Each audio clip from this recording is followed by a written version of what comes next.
Hello, what's up sa inyo lahat? Ngayon meron naman ako ipapakita sa inyo. Ito ay isang malaking Bluetooth speaker. Kanina pa nga nagpapatugtog eh. Kasi nung nakaraan nagilat ako sa Feliciano. Tapos sinabi ko na wala akong pambili ng Bluetooth speaker kasi hindi ako makapag-ipon.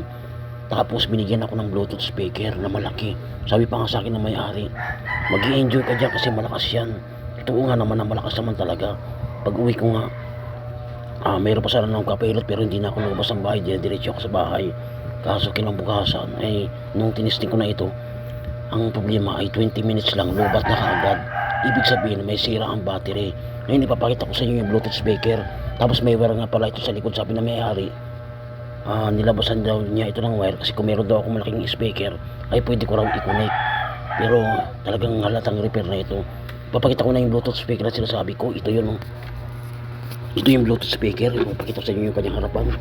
Yan yung kanyang speaker. Medyo malaki, diba? Malaki yan. Tapos ito naman yung kanyang likuran. Tapos ito yung nakalabas na wire. Nilagyan ko ng iskas tip kasi ayaw ko talaga ng ganito. Yan, wire yung laman yan. Nilagyan ko lang siya ng iskas tip para hindi magdikit. Yan yung kanyang speaker. Tapos umiilaw ito. May iba pinindot ko to, tinan nyo kung nangyari, iilaw to. Yan, umiilaw siya. Yan. Tapos mayroon din siyang ilaw dito. Maganda sana to kasi malakas, kaya lang ang bilis malubat. Ngayon napapatayin ko lang ilaw tapos paparinig ko sa inyo. Pindutin ko na to tapos mamatay na yung ilaw. Yung patay na. Ngayon subukan natin. Patutugin natin. Ayaw, minto ata. Tignan ko.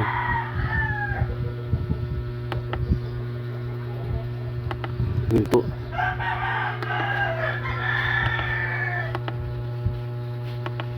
Wala yung pinapatudog ko, malakas to.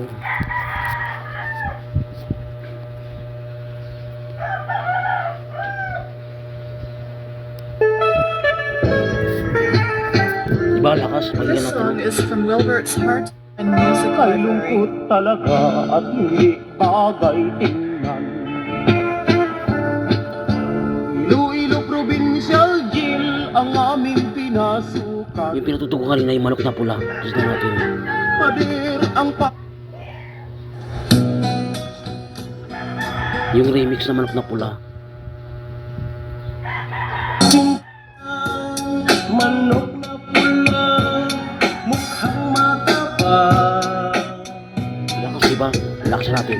Ang pera ni Mrs. na dapat ay ihulog ko sana sa Palawan. Aking pinusta sa manok na pula, mukhang tatama yan. Nagsimula ang salpukan. Manok na pula, biglang tinamaan.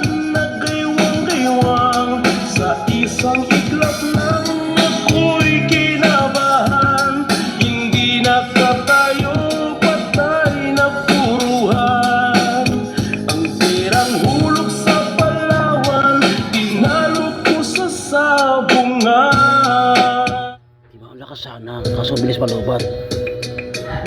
Ngayon para magamit ko ito na matagal ang ginagawa ko. Kasi nakabili naman ako ng charger sa Shopee.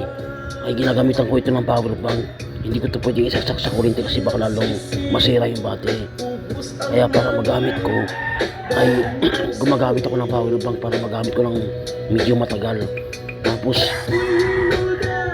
i-charge ko rin kaagad yung power bank at yung speaker na ito. Banda sa may palengke, pero ang misis ko hindi maluko.